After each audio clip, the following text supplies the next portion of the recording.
Altogether, we had 4 wolves and 2 lions for this project. What you're going to watch is real. You know, it's a real wolf, it's a real lion, it's set in beautiful surroundings, beautiful scenery, but it's real. It's not stuck together with computer, it's not a split screen. It's 2 real animals having a real adventure. But it's a great big world out there.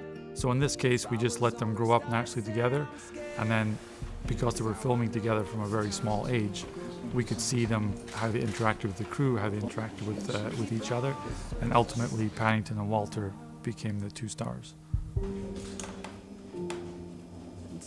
So for me, the key was I knew for the project to work, they had to have a relationship. But it's not something, just with people, it's not something you can force.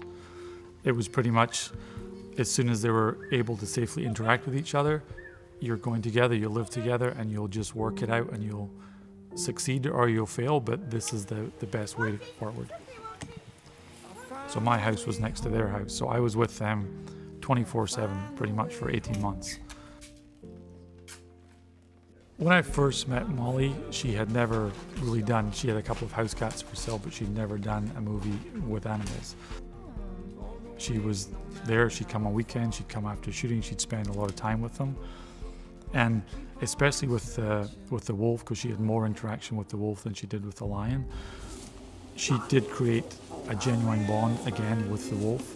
And it's something that, you know, that's not fake, you can't fake that.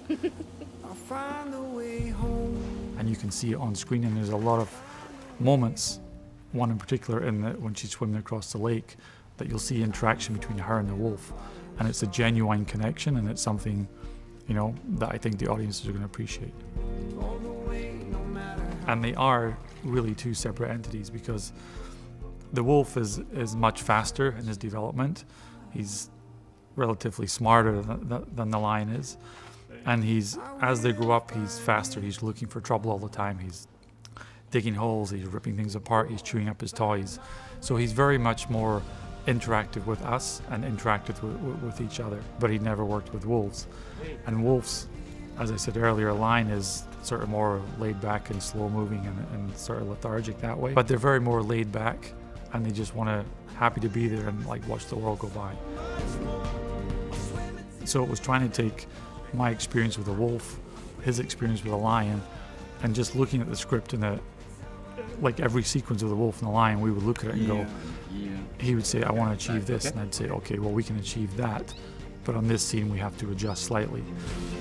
Safety for us during this production was the ultimate goal, because when you're dealing with, you know, wolves are one thing, but when you're dealing with lions is another thing. They have, you know, teeth and claws, and they're very fast and they're very big.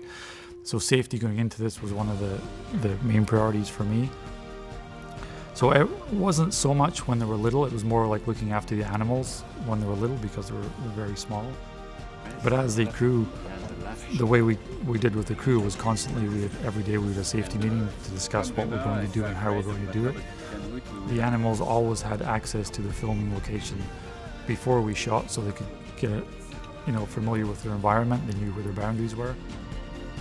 I think, you know, people have never seen it before.